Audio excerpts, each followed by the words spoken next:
Rapper Kanye West appears to be in hot water yet again. Chase Bank has severed ties with him. For now, a spokesperson for Chase has declined to comment. West has recently come under increasing fire for his repeated use of hateful, anti-Semitic, and stereotype tropes. What's up, people? Welcome to another current events episode of the Black Muse Podcast. I'm your host, Jason Muse, aka the Black Muse. I can't wait to get into this story. I actually think that there's a lot of things that there's some wider significance that is worth talking about. So in the news recently, Kanye West has been cut loose by Chase, canceled in a very limited sense by Chase. They cut ties with him in the wake of several controversies. Another day, another Kanye West controversy. This time over shirts sporting the phrase, quote, "White Lives Matter." Well, Paris is the church of fashion. On Monday, the rapper surprised fans at Yeezy's Paris Week fashion show by posing it up in the design with polarizing conservative commentator Candace Owens. I believe our government is interested in liberating Ukrainians like I believe that the Black Lives Matter riots were about liberating Black Americans, which is to say, not at all. The political pundit posted these photos on Twitter, no captions on the pics. It's worth noting the Anti-Defamation League condemns the saying as a, quote, white supremacist phrase, born out of a, quote, racist response to the Black Lives Matter movement. They're looking for an explanation, and people say, well, as an artist, you don't have to give an explanation, but as a leader, you do. So the answer to why I wrote White Lives Matter on a shirt is because they do. It's the obvious thing. Shortly after Kanye West made headlines for wearing a White Lives Matter shirt at Paris Fashion Week, he's back in the hot seat, this time for sharing several posts that were deemed anti-Semitic. I'm just extremely happy. Can you tell by my face? On Sunday, the Grammy winner wrote on Instagram that he planned to go DEFCON 3 on Jewish people, a comment that got his Instagram account restricted and posts deleted. And Ye wasn't feeling it, logging onto Twitter to post for the first time in 2 years, claiming he's not anti-Semitic and calling out Instagram boss Mark Zuckerberg. Those posts were also later removed from Twitter due to a violation of the platform's policies. Now, Kanye's accounts are still active, but he can't post or comment for an undisclosed amount of time. And his latest controversy has celebs speaking out. Jamie Lee Curtis tweeted, "Words matter," and added a public plea to the father of four. Quote, "Your words hurt and incite violence. You are a father. Please stop."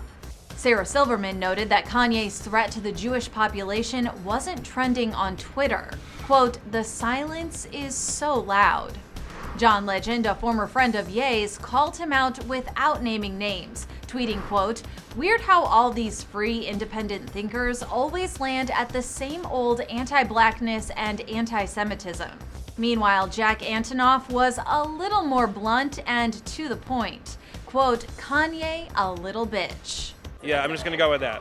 But all that to say, Kanye West also now, more recently, was marred in a naughty tweet that he tweeted that was anti-Semitic, and I actually agree that it was anti-Semitic. I do think that there's some exaggeration of it though, but it really depends on how you interpret what he said. What he said, regardless, even in my opinion, is problematic, and I'm probably pretty milquetoast on these things, but even I found it problematic.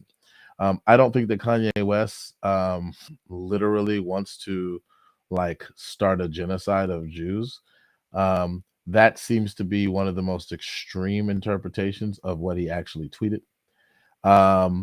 It's consistent with what he tweeted. It's just the wildest, most unlikely and extreme interpretation of what he tweeted. But what he tweeted was problematic nonetheless. It suggests things that I think are problematic. I wouldn't endorse tweets like that. Generally, I don't like tweets that call for violence or imply the call for violence at all. I don't like it when they hail from the left. I like them when they hail from the right. I don't like it when they hail from people in between, etc. So that's my stance on it. I'm pretty consistent. So I don't think he should have did it. But he did. And so that that was tacked on to the other controversies. Now, the latest one with the tweet that is being somewhat exaggerated as a call for violence against Jews. And I say somewhat because there is a reasonable interpretation where there is a kind of implied violence against Jews generally, to be fair. But the exaggeration lies in people who are interpreting it to mean that he's calling for like a genocide of Jews. Like, slow your roll. But regardless, it's problematic. It deserves to be criticized. It deserves to be condemned. I condemn it. I'm not going to condemn it in one of those like pearl clutchy ways, but like it's he shouldn't have did it. It was in poor taste for sure. Now, that tweet seems to be the most actionable of all the controversies, and I think that a lot of people who he already rubbed the wrong way, who they really couldn't do nothing because, you know, wearing a shirt that says White Lives Matter is not really illegal. It doesn't really violate any Twitter policies or policies on social media in general, per se. But the tweet that he did comes really close to doing that, and in fact, Twitter and Instagram have taken him out. Now, on Instagram, he said something that was regarded as anti-Semitic, and it involved him talking to P. Diddy. I didn't even research that. I'm just familiar with the tweet, which I want to show you in a second. So all of that controversy kind of added up to him getting canceled by Twitter in some sense, or I guess getting locked out of his account, and same with Instagram. Now, on top of that, because of all of these controversies, JP Morgan Chase, who banked with him or his business, decided to cut ties with him and gave him a certain amount of time to get his affairs in order and basically move his money somewhere else. So he's canceled from Chase now. Now that's interesting because that's a financial institution taking steps against a notable celebrity, I guess in response, it seems, just because of the timing, to several controversies which they do not want to be associated with. And so there seems to be a pretty naked political motive for them cutting ties. Even though some people are pretending like there's no political motive there, there clearly is one.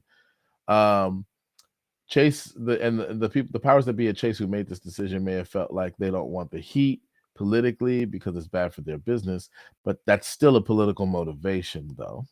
And you can use the "but my private company" line if you want to, but like it's an insult to our intelligence to pretend like that in any way, shape, or form does anything except obfuscate the naked political motivations of this. The political and social milieu that the woke have cultivated in the business world actually make big banks like Chase susceptible to all of the kind of cancel culture like fallout if they don't kowtow to whatever the woke-tards demand. And it wouldn't surprise me if a bunch of woke-tards have sent a whole bunch of emails, and in fact, woke-tarded employees of Chase have sent a whole bunch of emails basically asking them what are they going to do about the recent Kanye controversy, because we happen to know that Kanye's line or Kanye's business banks with this organization, and now we're associated with an anti-Semite or some shit. It would not surprise me if a letter writing campaign or an email campaign was launched to get this off the ground, and to kind of basically force Chase by mounting the kind of social and political pressure that entails to basically cancel this nigga.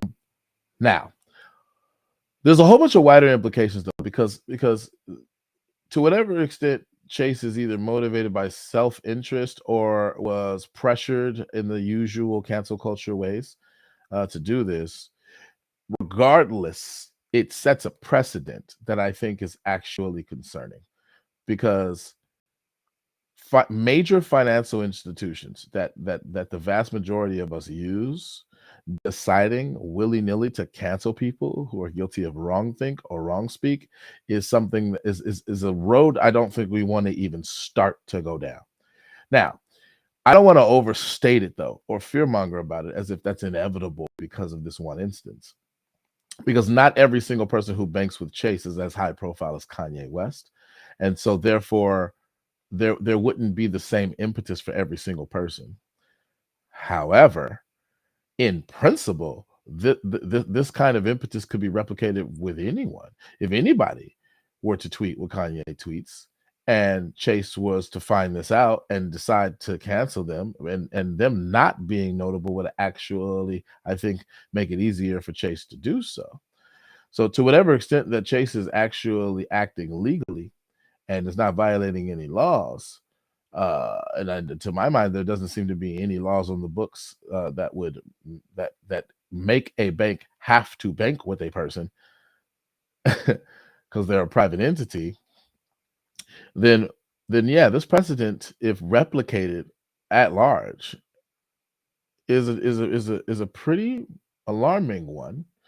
And it can be replicated in any direction politically. It doesn't have to be the woke-tarded left doing this, or the woke-tarded left setting the standards by which financial institutions decide to cancel people.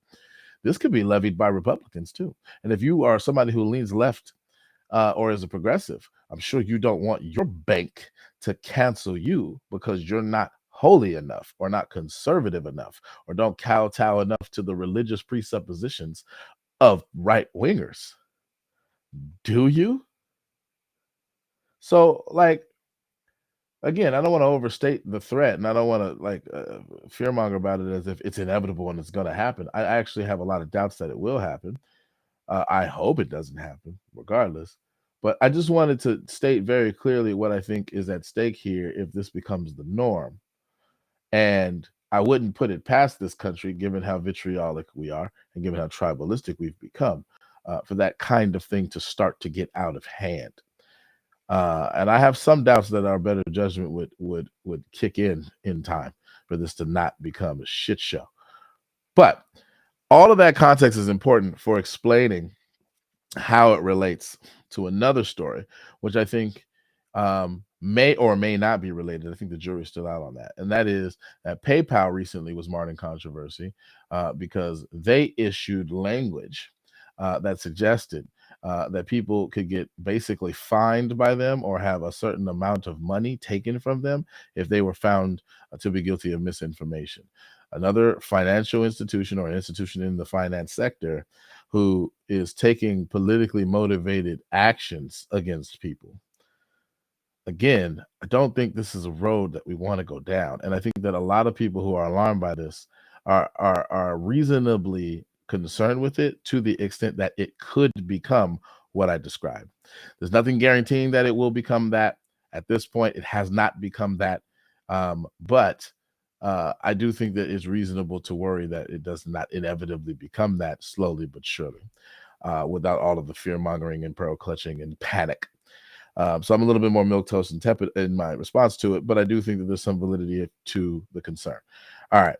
So the first thing that I want to show you after that introduction, which was kind of lengthy actually, is a news story that gets into the controversies revolving around Kanye West. Go ahead and take a look. Kanye West has been temporarily barred from Twitter and Instagram after posting an anti-Semitic comment over the weekend. Both platforms say the artist turned fashion designer turned controversial figure's remarks violated company policy. In the since removed post, West said that he, quote, was going DEFCON 3 on the Jewish people. It is just the latest in a string of controversial remarks West has posted on social media. It's unclear how long his account will be locked. To discuss this, David Mack is here. He's a senior reporter at BuzzFeed and joins us now for more. David, can you just, first of all, tell us about the process that Twitter takes into account to lock an account? I mean, it's faster for a celebrity with that many, millions of viewers, but there's a lot of hate on social media that goes unchecked. Well, that's right. All these social media companies have policies in terms of what you can and can't say on their platforms. Of course, they have hate speech policies as well. This tweet clearly went against that. It was clearly and blatantly anti-Semitic. What happens is usually users will report the tweet and then a moderator will review it. And of course, as you said, for high-profile accounts like this one, there's a lot of pressure to do it quickly, but also a lot of pressure to get the decision right as well. So initially what we saw on Saturday night was this tweet was up for a little bit, and then there was a banner placed over the top of it, which said that the account, this tweet rather, had violated the rules and wasn't being displayed. And then when I spoke to Twitter yesterday morning, a Twitter spokesperson told me that Ye's account had been completely locked altogether temporarily. David, this is not the only issue Kanye has had with social media. Fill us in about another issue that was going on with Instagram.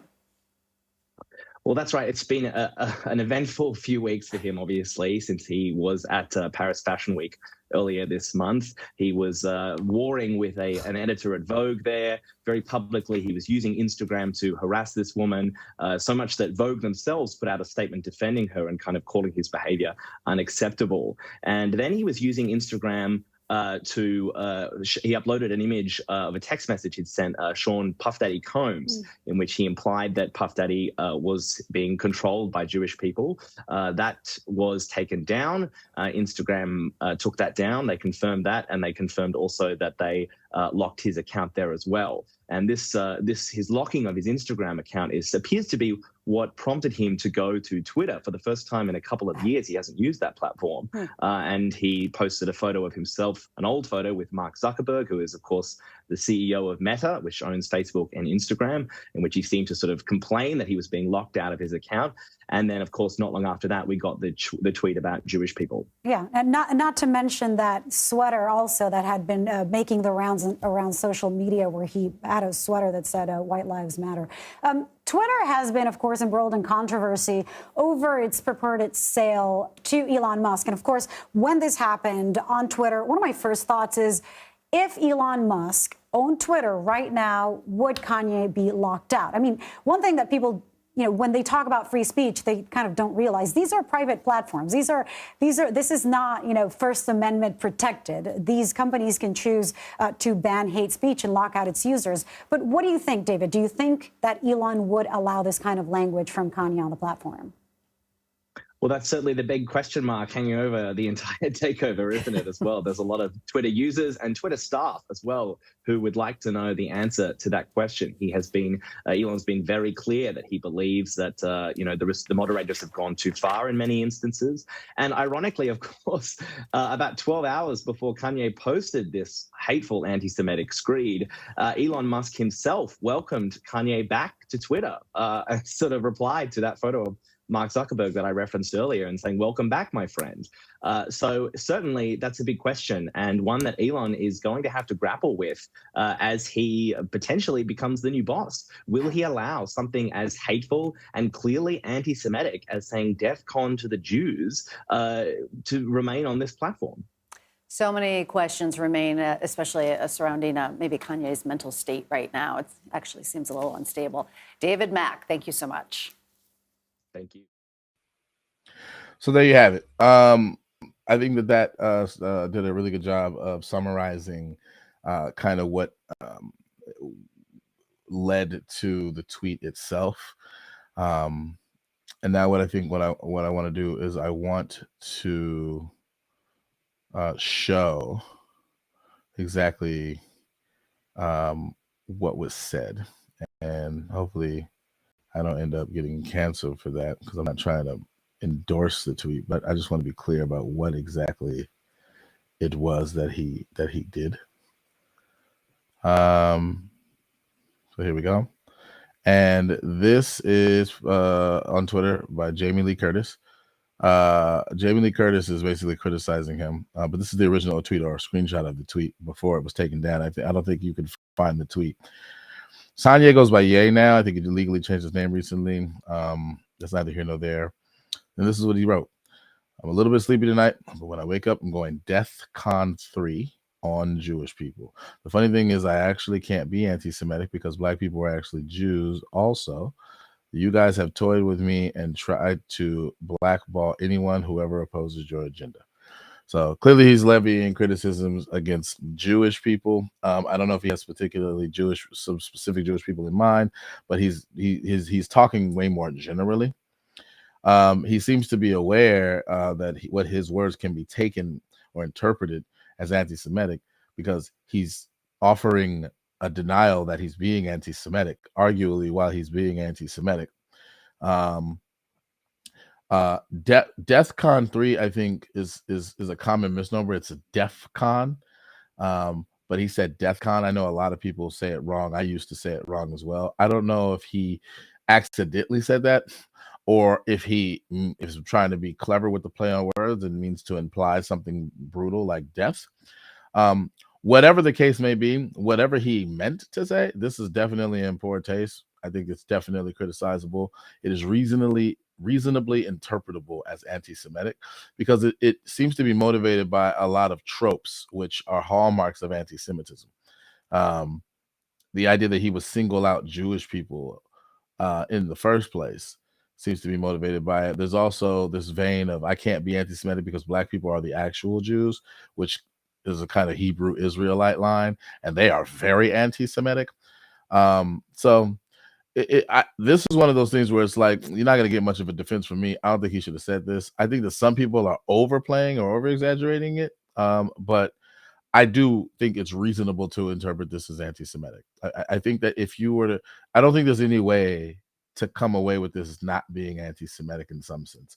It seems to be disparaging against Jews. That's what makes it anti-Semitic, full stop. That's the only thing it needs. It has extra stuff on top of that, but like that's the only thing it needs. It's disparaging Jews. That's textbook anti-Semitism. All right, now that we got that out the way. Kanye seems to be under the impression that people are out to get him in a way that is making people question his mental health. There is something interesting about how openly people are questioning Kanye's mental health because he is deviating now more than ever from the woke orthodoxy. And so a lot of people, left of center in particular, are questioning his mental health in that regard. And there seems to be something kind of inherently disparaging and a little bit, and honestly, arguably some racial undertones with that. Which is ironic because those are the people who are constantly talking about race, but they don't like to see themselves as racist or racially problematic ever. And a lot of the people will feign genuine concern, but I think they're concern trolling. It's like, oh man, I really hope that he like gets his mental health together. But it's like, I mean, he could just be wrong. I don't know that he has to be like crazy or mentally insane because he's wrong. He's saying a lot of things that even I disagree with, and I'm pretty milquetoast and in the middle. But like, I don't know. I'm not willing to call the nigga crazy. He doesn't think like other people. It's part of what makes him a genius. I keep telling people that. But despite his being a genius in a particular domain, I think that he can be politically flawed or have his opinions be wrong without being crazy. The instinct or the move to disregard this man as crazy is the same shit that we saw during the pandemic when you had people who were having genuine, reasonable questions about the efficacy of the vaccine and the propensity for the vaccine to cause harm to people. And then they were castigated and labeled as anti-vaxxers and shit when they were actually asking fair fucking questions about a vaccine that was newly introduced and that the world had never seen before. And that a lot of people felt reasonably, given the usual timetables for vaccines to be developed, was kind of rushed to be administered under the circumstances of the pandemic. There's a whole bunch of rational bases to ask those questions. People had concerns, and a lot of people felt so uncomfortable that they, in fact, didn't want to take the vaccine. They didn't want to take the risk. But those people were labeled as conspiracy theorists and QAnon this and crazy people that. And I'm just like, damn, like that. And a lot of these people, truth be told, were people from my community. They were black people. But the mainstream left-leaning media was covering the story as if it were the Bible-thumping, no good, very bad, evil Republicans, the MAGA hat-wearing motherfuckers that hate black people, that were the main ones who are anti-vaxxers. But like, last I checked, Kyrie Irving ain't MAGA, and he doesn't watch Fox News. And niggas in my hood don't watch Fox News like that. And we weren't getting our hesitation was not rooted in that shit. Our hesitation is actually rooted in a lot of different things culturally that have to do with the history of medical malpractice against our people. And you literally using black people for fucking science experiments, like the Tuskegee experiments where they gave black dudes syphilis, for example. They call it medical apartheid. I mean, we have an ongoing critique right now. It's levied by black feminists, in fact, that we have an ongoing medical malpractice when it comes to black women and their access to health care when they are expecting mothers, when they are pregnant, and how black women are disproportionately way higher to die of complications of pregnancy than any other racial group. It's a systemic problem. It's a systemic issue. And some people would say that's a part of medical malpractice. That's just scratching the surface. It goes deeper than that. But the only point I'm using that to cite or to support is that our hesitation with anything medical as a people is stemmed and rooted in that, not misinformation and not watching Tucker fucking Carlson, bruh. Niggas in the hood don't watch Tucker Carlson like that. Don't get me wrong, there are black people who watch that shit. Some of them disagree with it vehemently. Some of them watch it just to stay informed and they just want to know what the Republicans are talking about. Some black people presumably watching it and agree because they're conservative or whatever. But niggas in the hood ain't watching Tucker Carlson like that. But there was a lot of niggas in the hood that they thought that vaccine shit was very suspicious. And ironically, a lot of them felt empowered because the current vice president was signaling during the vice presidential debates that she didn't even trust the vaccine because Trump was involved. That was a prevailing sentiment in the black community. Operation Warp Speed was done under Trump. Then all of a sudden, when Biden got them magical vote totals that happened in the middle of the night in places like Fulton County, Georgia, and ended up winning the 2020 election in the freest and fairest election in American history, so say the experts. Then all of a sudden, there was a complete 180 on the vaccines, and all of a sudden, the vaccines are the best thing since sliced bread. And not only should you get vaccinated, you should get vaccinated and double and perhaps even triple boosted. Okay, I guess Trump was still involved though, but a lot of black people wasn't feeling that because a lot of black people don't trust Democrats either. TBH. All that to say that dismissing people as crazy because they deviate from whatever you think everybody agrees on is problematic as fuck.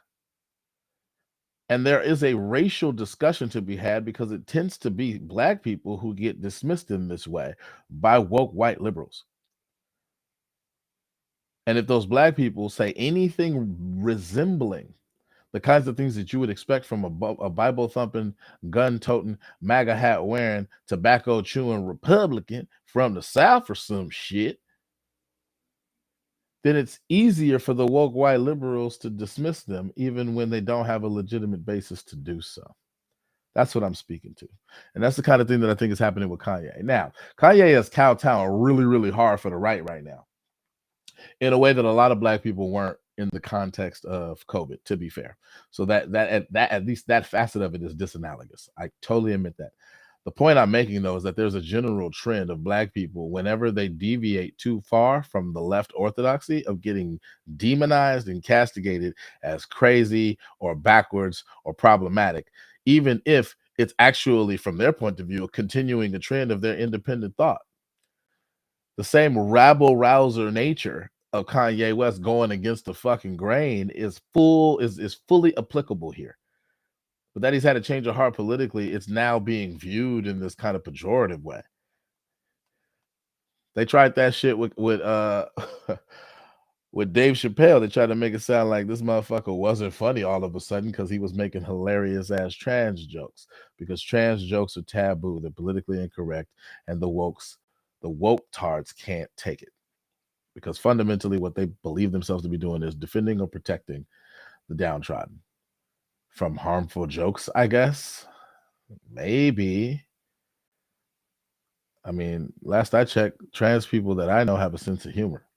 Some trans people that I know thought that shit was fucking hilarious. And even Dave Chappelle, in his special, a very interesting and telling story, anecdotal though it may have been, about a fellow comedian who was trans, who defended him and his jokes from the rest of the community, and then the community turned on that person, a trans person, no less trans than any other trans person, and drove that trans person, ironically, to commit suicide. There's a trans woman sitting in the audience. This is a true story. This was like a few weeks ago. I did 6 shows that weekend. This trans woman came to 4 of them. Calls herself Daphne.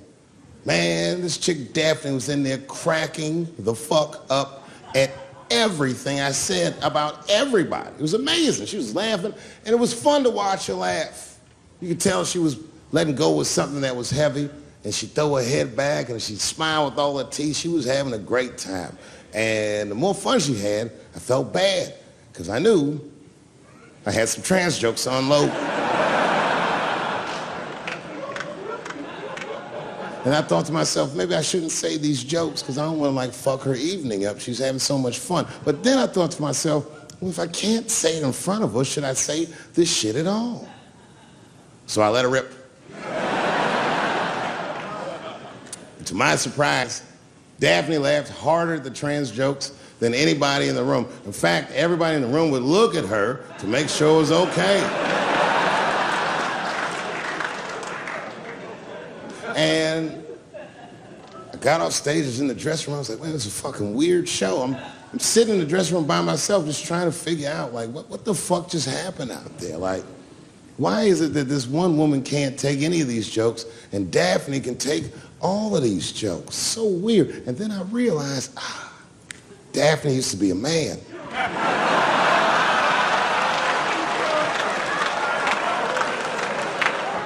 So now I go out of the dressing room and like you can see like all the staff was there like cleaning the club up, the audience had gone, and sitting at the bar by herself was Daphne. And she's like, hey, Dave, come join me for a drink. And I don't want her to think that I'm transphobic or nothing, so I'm like, fuck, I guess I could have at least a drink. And we get some tequila and we're sitting there. And she was fucking cool. Turns out that Daphne, she wants to be a comedian. She was asking me for advice, and I told her advice and all that shit. And then she says to me, she says, boy, you sure do get a bad rap for your trans jokes. I said, Daphne, thank you, but you don't have to say that. I hope I didn't offend you. She goes, no.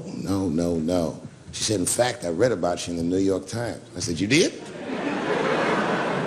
She said, yeah. She said, I thought it was interesting that they blamed you for R. Kelly. They said you normalized him for telling jokes about him. I go, yeah, they said that. She goes, I wonder why they never said that you normalized transgenders by telling jokes about us.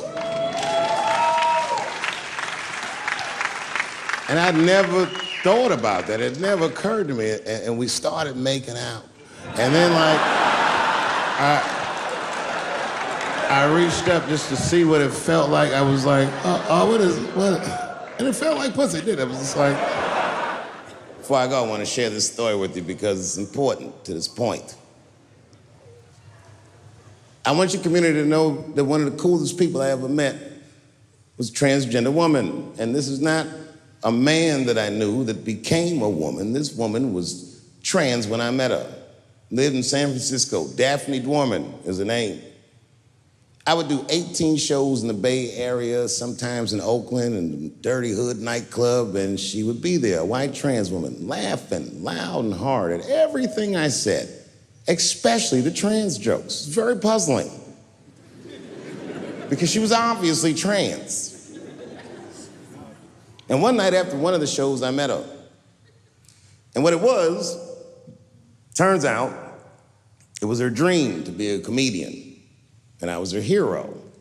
It's very moving. I could not dislike somebody that felt that way about me. We became fast friends. And when I made that special Sticks and Stones, right as it was coming out, I happened to be in San Francisco and I wanted to do a show, but I needed an opening act. And I remembered that trans woman I had met. So I called her on the phone. And I called her myself. I said, hey, Daphne, this is Dave Chappelle. She couldn't believe it. And I go, I'm in San Francisco. And then she started saying a bunch of wild stuff. I was like, relax now. I don't want any pussy. I was, I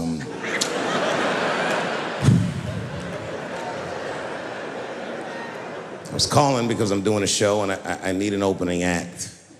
And I was wondering if you'd open the show. And she was like, fuck yeah. Now, I didn't know this at the time, but this woman had only done stand-up comedy 8 times in her life. This is little to no experience. And now she's about to open a show for what many call the GOAT.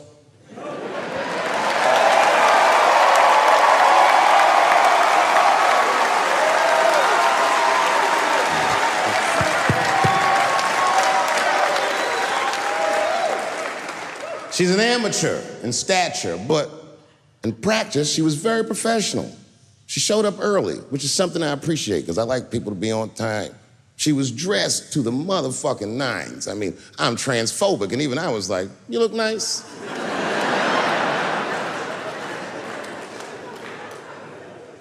Went up on the stage with all the swag of a professional comedian, grabbed that mic and walked right down the middle and looked at the crowd like a gangster. Man, you should have seen her work. This bitch bombed for 45 minutes straight. And I am not exaggerating, young man. That show was terrible. Stunk. Stunk.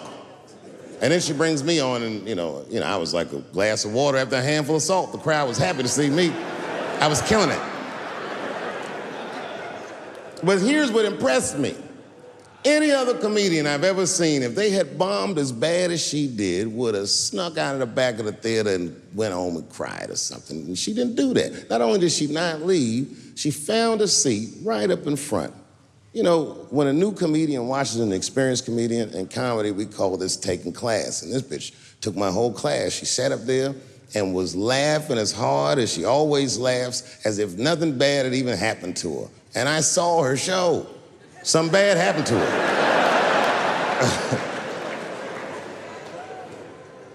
She was drunk. So she starts talking to me while I'm on stage, but the way a person would talk to a television when they were alone. She's talking to me like that. That didn't bother me because I knew her, but the crowd didn't like that shit at all because she sucked.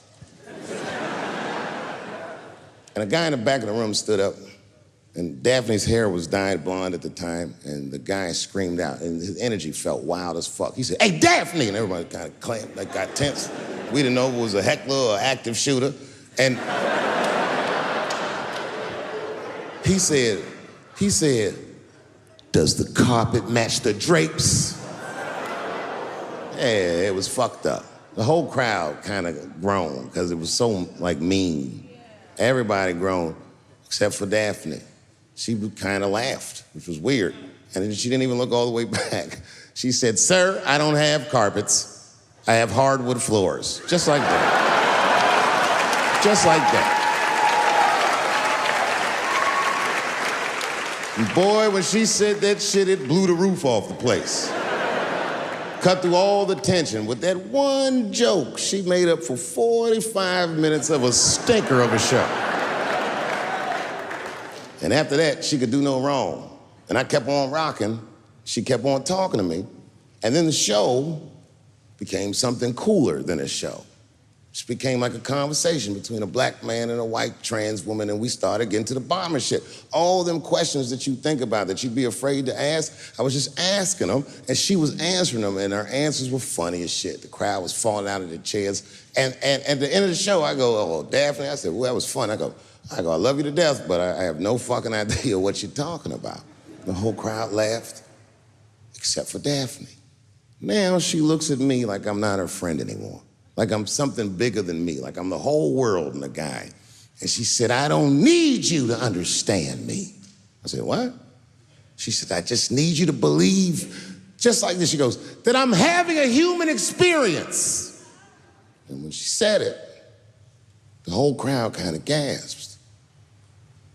And I gave it a Fight Club look. I said, "I believe you, bitch." Because she didn't say anything about pronouns. She didn't say anything about me being in trouble. She said, "Just believe I'm a person and I'm going through it." And oh, I believe you because it takes one to know one.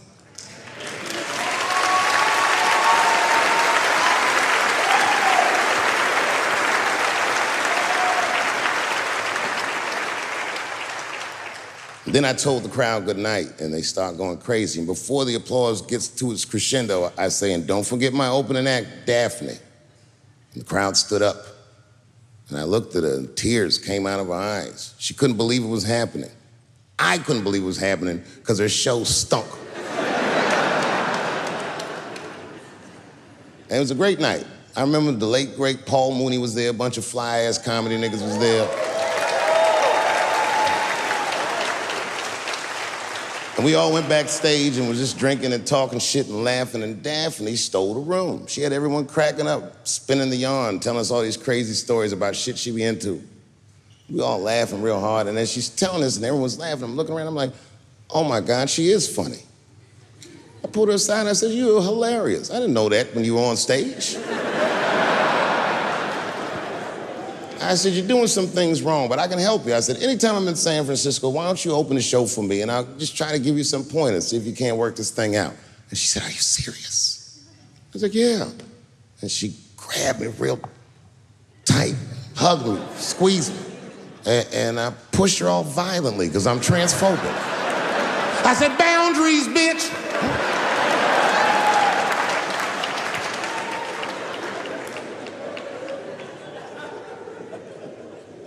When Sticks and Stones came out, a lot of people in the trans community were furious with me, and apparently they dragged me on Twitter. I don't give a fuck, because Twitter's not a real place.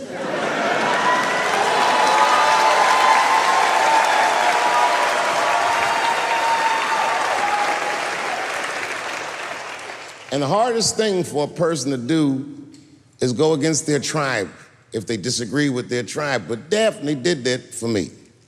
She wrote a tweet that was very beautiful, and what she said was, and it's almost exactly what she said, punching down on someone requires you to think less of them. And I know him, and he doesn't. He doesn't punch up, he doesn't punch down, he punches lines, and he's a master at his craft. That's what she said.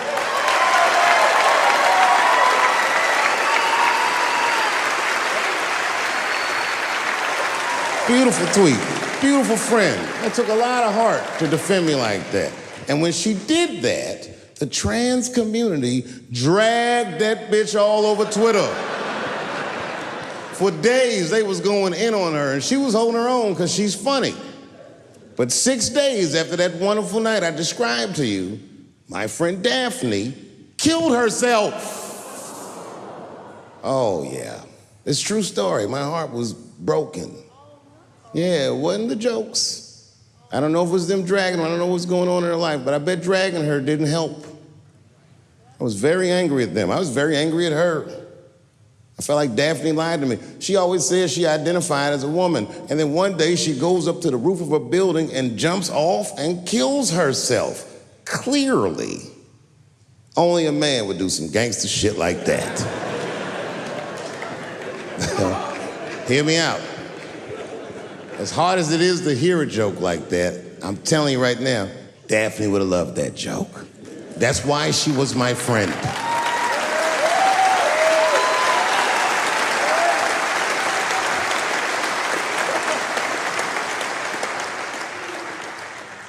I was reading her obituary, and I found out she was survived by a daughter. And the moment I found that out, and this is true, Anderson Cooper from CNN texted me. And all he said was very nice. He said, I'm sorry to hear about your friend. And I texted him right back, new phone, who this? He said, it's Anderson Cooper. I said, oh, Anderson. I go, look, I need to find her family. And he texted me right back with all the phone numbers and all this information. I say this to say, if you ever want to know about anything gay, call Anderson Cooper from CNN. This nigga is faster than Google.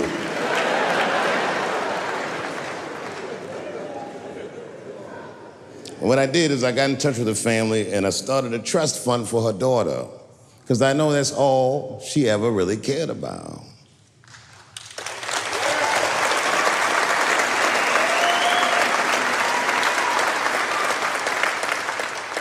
And I don't know what the trans community did for her, but I don't care, because I feel like she wasn't their tribe. She was mine. She was a comedian in her soul.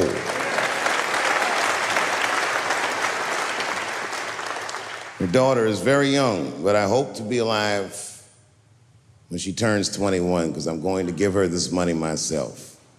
And by then, I'll be ready to have the conversation that I'm not ready to have today. But I'll tell that little girl, young lady, I knew your father. And he was a wonderful woman.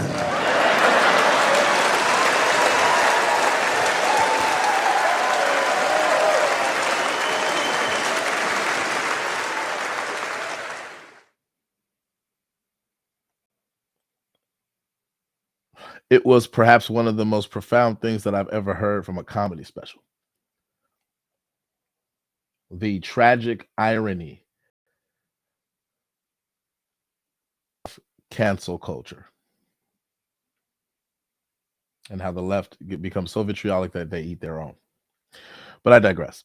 So now what I want to do is I want to show an article that goes over the Kanye West stuff. Now this one's going to be from Forbes. All righty then. All right. So Forbes.com. JP Morgan Chase cuts ties with Kanye amid his controversies and increasing connection to far right. It's not just that he's like leaning right and that he's like leaning Republican, but it's got to be far right because that's the worst right that's possible. And I guess anything right of center is considered far right these days.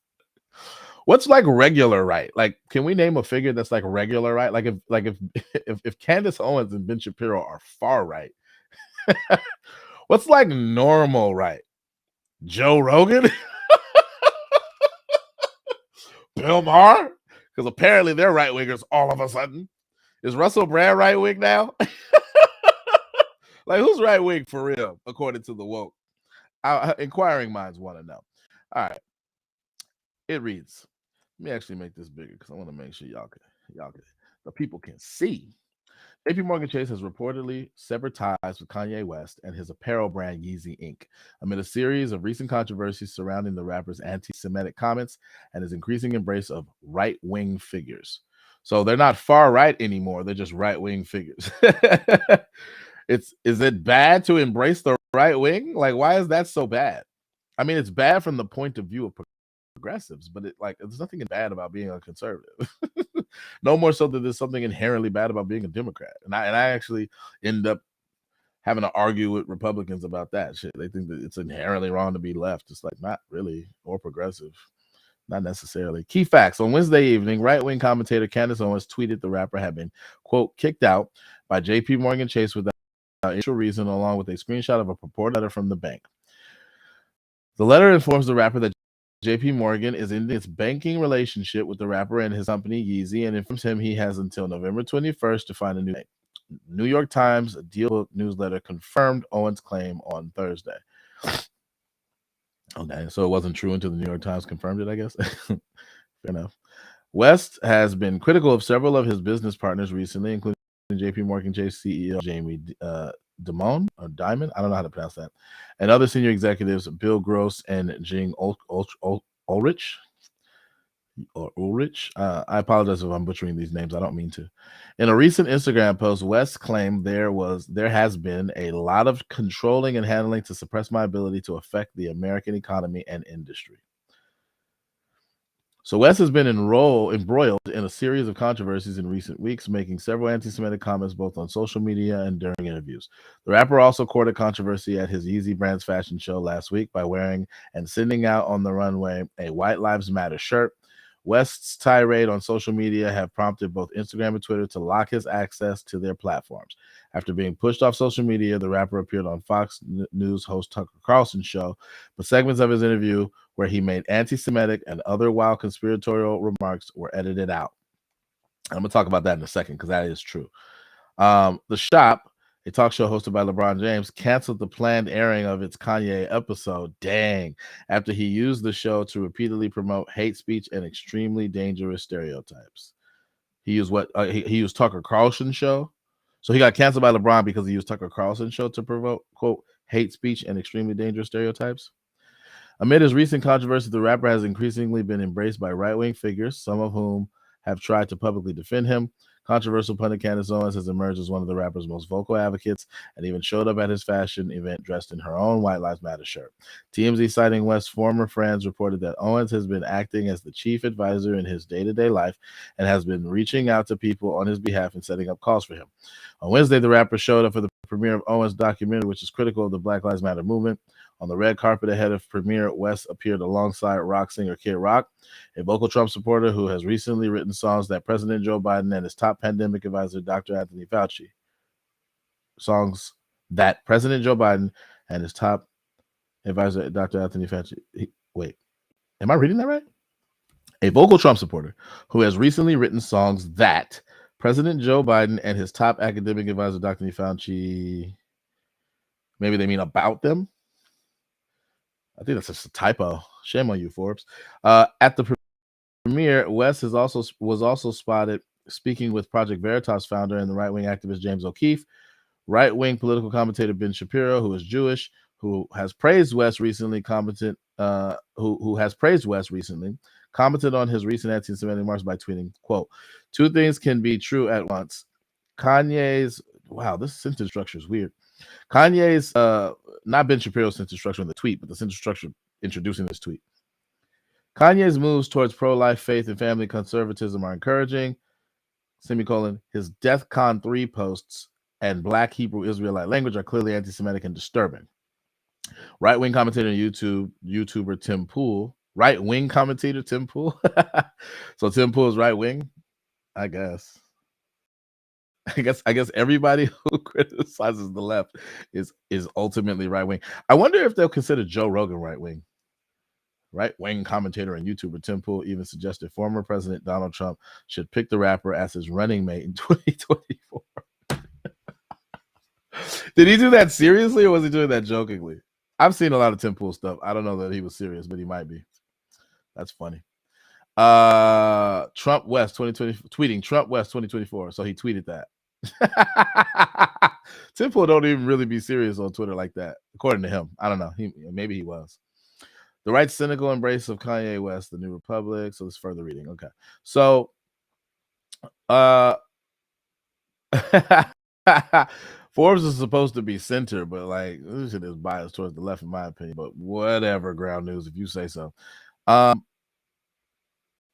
So one of the reasons why I wanted to like share that is because I wanted like to make sure that I'm getting all the facts and details straight, because I read these things or skimmed a lot of these articles before I started to make sure I had kind of a general grasp.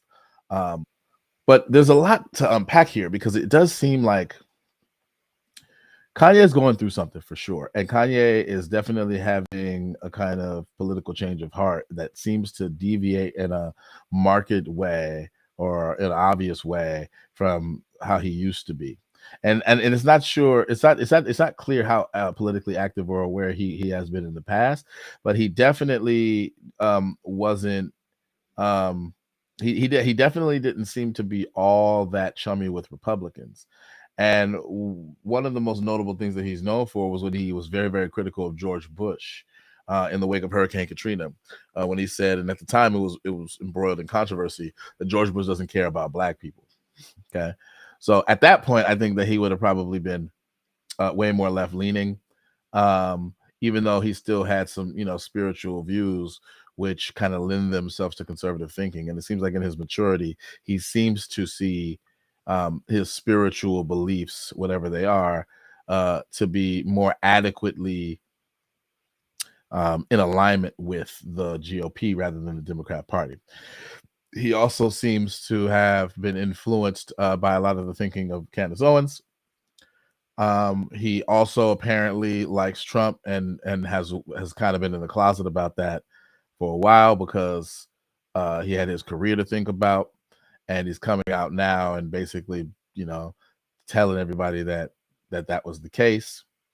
And it's pretty obvious that high-profile celebrities such as Kanye West stand to lose a lot if they are outspokenly supporting the GOP, particularly if you're a part of the Black community, because that's liable to get you labeled Uncle Tom and all that kind of stuff. Look how they talk about Candace Owens. Look how they talk about Larry Elder. Look how they talk about all of these prominent Black figures, Herschel Walker, that are members of the GOP, Officer Tatum, the dude from a Black conservative perspective, Anthony Brian Logan, that Pierce guy that they used to bring on CNN every now and again and make fun of, or Paris. I think his name is Paris. They used to dog that dude like regularly. I don't know why he went on CNN all those times. Ben Carson used to get it. And I'm not even all that staunch of a Republican at all. I think I voted for the GOP for the first time in my life in 2020. in a state where it wasn't going to matter. Like the GOP wasn't going nowhere in these 55 electoral votes in California, at least for the president, Donald Trump. But you know, I got flack for that, and I saw it coming. I mean, I wasn't like surprised by it. I knew that was going to happen, but I just don't give a fuck. Like, you're not gonna pressure me into voting a certain way because you have expectations for Black people to vote certain ways. Like, that's the type of shit that I don't like, and that's not a good way to get me to do anything you want me to do, is to try to make me, because I'm gonna do the opposite just to tell you, just to show you that I don't have to do shit you say, and that's facts, and I don't have to do shit nobody say, and that's facts. So that's what that vote was about. That vote was in spite. It was to prove to every motherfucker that told me I had to vote a certain way that I don't have to do shit unless I fucking want to. That's what that vote was about. I don't even like Trump like that. I really don't. I never did.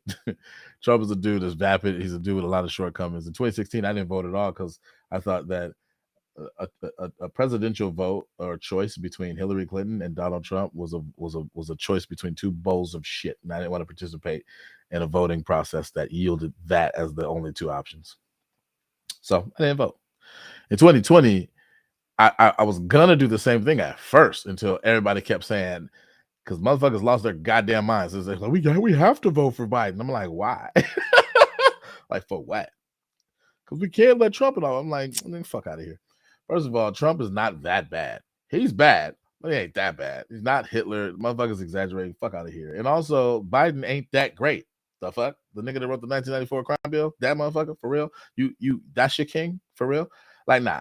I wasn't gonna stand for it. And then Kamala Harris as vice president? Like, what? Like didn't you hear what Tulsi Gabbard said about her on the debate stage? Because for a lot of people, that was the first time they ever heard about her record. They didn't know about her record at all. But I guess the fact that she, representation or some shit, like, we're just gonna overlook the type of shit that she did as attorney general, I guess, or excuse me, district attorney, DA. I guess, maybe, but like, bruh, really? Okay. Well, all right. I don't know. I don't know what to say. Like, I'm not going to be unprincipled just because the blue team has to win. Like, I'm not really a fan of the blue or the red team. And I'm not going to pretend to be because I live in San Francisco with a bunch of woke tards that are fans of the blue team like crazy. Like, the motherfuckers like crazy about the blue team. And a lot of them don't even understand the policies at all.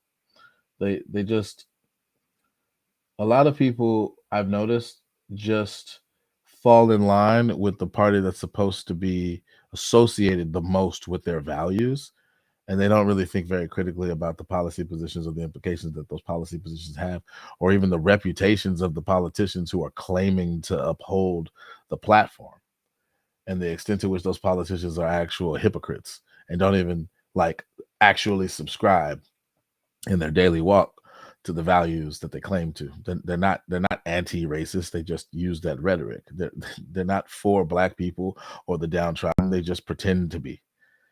They don't care about the victims of COVID. They don't even respect their own lockdown orders. Like, the hypocrisy abounds on the Democrat side. Don't get me wrong, Republicans are, they're hypocrites too sometimes. I would say a lot of times. But like, I wasn't gonna ignore all of the shit the Democrats were doing just because Democrats said I had to, or leftists said I had to. Fuck out of here.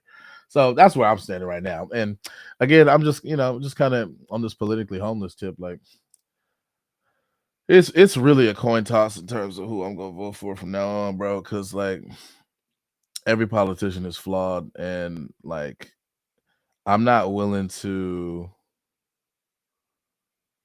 not stay rational and principled just because the options are so terrible. Like, it is what it is. I'm willing at this point to just protest vote, or to vote for, people who actually like have no chance of winning, but like actually instantiate in their political walk the values that I actually subscribe to. And it's rare. It's rare to find those kind of politicians, because so many politicians are trying to kowtow to what they think people want, and what the majority of people seem to want is not what's good for our society, it seems, overall. That's it. I now want to introduce the PayPal thing, and I'm going to close with it after, because it's kind of awkward to talk about it in the same vein because they are very different. And I know several people have talked about it in the same vein, not acknowledging that it's awkward.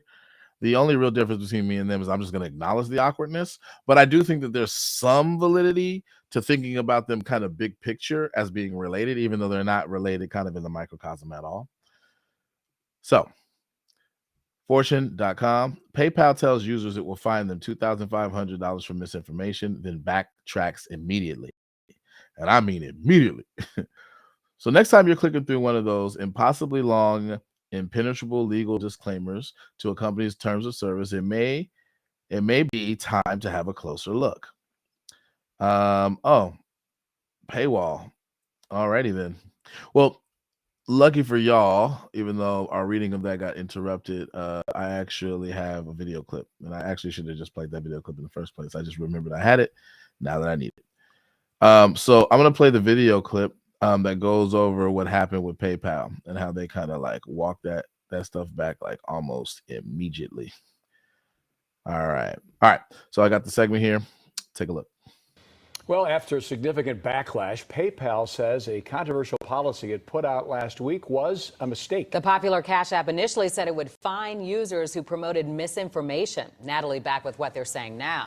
Yeah, they're saying, never mind. PayPal feeling the ripple effect from this today. Its stock's taking a significant dip. Last week, the company expanded its use policy to include prohibiting customers from sending, posting, or publishing any messages, content, or materials that promote misinformation. It included a $2,500 fine for each violation. PayPal's former president criticized the move, along with company co-founder Elon Musk. Today, a PayPal spokesman clarified the move, saying PayPal is not fining people for misinformation, and this language was never intended to be inserted in our policy. We're sorry for the confusion this has caused. Don? Natalie, thanks. I think they reiterated a lot of the points that I made earlier. The thing is, one thing that I want to reiterate is when it comes to the PayPal thing, one of the things that's so concerning about it is it's not really clear what counts as misinformation, and it's also not really clear what the course of action should be if there are false positives from misinformation. So if you misidentify something as misinformation that actually turns out to be true later, does the person get their $2,500 back with interest? Do they get their $2,500 back at all? And what if in the meantime they got screwed over in some way? Are they going to be compensated for it? And if not, what's the justification for that? Is it because it's a private entity? So private entities can treat people any old kind of way and get away with it? And if private entities are going to be leveraged by government or political forces or social forces to coerce the political will on citizens, right? If there's a clear political motivation, or perhaps even an unclear political motivation, unclear in the sense of that it's not really clear that the government is involved, but there's reasonable suspicion, then what do we do? Like, what's a little disingenuous about this but my private corporation or but my private entity or but my private platform line is that it's not taking into account those nuances. And there's starting to become a blend between politics and every other facet of our lives that where there used to be clearer delineations. And big corporations have more control over certain facets of our lives that they didn't once used to have, particularly when it comes to big tech. And financial institutions have a big stronghold. They have the ability to impact people in all kinds of different ways. And so are we really going to norm on financial institutions exacting a political penance on people for committing the sin of deviating from certain kinds of political thinking and action? Is that what we're going to do? And how long before this is weaponized against your side, no matter what side you're starting on? And it's typically people left of center right now because they control a lot of these institutions, and they are dominating the cultural space and the cultural narratives right now. But how long before this thing is used against you? And if it were used against you in the exact same way, wouldn't you call it fascist? Progressives? Wouldn't you object to it if the authors of this kind of thing were the GOPers that you don't like? So how then can you justify doing this to them? And it's that kind of double standard right there that makes me not fuck with the wokeness. But that to me is what makes this so interesting. Now, it's that also that makes this make more sense to talk about in the same vein as what's happening with Kanye, even though there's an awkwardness. So the awkwardness is basically that the PayPal thing was more generalized. It was anybody who was guilty of misinformation was liable to receive this, if you want to call it fine, if that's not too politically loaded, but the $2,500 fee or penance or whatever that you would have to pay for it. With Kanye, this is very, very specific. Chase is not instituting a general policy whereby anybody who wears a White Lives Matter shirt is going to have to bank somebody else, or anybody who tweets anti-Semitic tweets is going to have to bank elsewhere. It was very, very narrow and specific to cutting ties and not being associated with a particular figure that is bad for their business. And there's something that is not altogether unprecedented about this kind of thing. You have celebrities that lose all kinds of endorsements and things like that. Even perhaps very well-known professional athletes who lose endorsement deals if their conduct, if they break some kind of conduct policy, if they conduct themselves in a manner that the businesses don't like, and the businesses do have the freedom legally to cut those ties. Within certain reason, within certain parameters. So again, I don't want to overstate it, and I don't want to fearmonger about it. Like, oh my God, like social credit score, because I've heard people evoke that language, and I think that goes too far. But I do think there's a legitimate basis to kind of like remain vigilant and keep a close eye on the trends regarding this kind of thing, because I don't think we want to go down the road of empowering or emboldening financial institutions to extract or exact kind of socially or politically motivated penances on people to the extent that they deviate from things that are fairly quixotically and arbitrarily declared social norms, right? And why does one political faction or one side of the political aisle get to dictate that to the other? For the very same reason, and I said this in another segment earlier, that it would be wrong for people of a theological persuasion that typically hail from right of center to dictate to the rest of our civil society a whole bunch of theologically or religiously prescribed mores. It would be equally as unacceptable for people of a particular ideological persuasion, i.e. the progressives and the woke, to dictate that to the rest of the country as well. It goes both ways. You can't have it. You can't be willing to exact certain actions on your political rivals that you would not allow them to exact on you. That's the hallmark of a double standard. So I thought that this was interesting for those reasons. Hopefully that you found these things interesting too, and that the connection that I tried to establish between these things wasn't so nebulous. Again, I do think it's an awkward comparison. There are key differences that are not trivial, but big picture, financial institutions getting in bed with the woke to basically punish people who deviate from the woke orthodoxy, or reversing that and replicating that with respect to the the Christian or nationalist orthodoxies or whatever religious orthodoxies that can be had from people right of center, is something that we don't want to do as a country. And we need to get this. We need to figure out this issue with the culture war and resolve it quickly before things start to get out of hand. Precisely in that vein. I'll close by saying this: Kanye West shouldn't have tweeted what he tweeted. I do think it was anti-Semitic. I do think it was in poor taste. I don't know that he should lose his bank accounts, but if it's just the business bank account and he gets to keep his personal account, I'm more amenable to that, because it's more a matter of cutting ties with a controversial figure than it is a matter of punishing him for wrongthink. And it's the latter that I actually object to. The former seems to be fair game. It may be unfortunate, but it seems to be fair game. And I would say, let that be a lesson to people who want to make anti-Semitic comments. If they have a major platform, probably shouldn't do that. There's no need for it in the first place. So I'm going to go ahead and end it right there. Thank you for tuning into the Black Muse Podcast. Until next time, peace.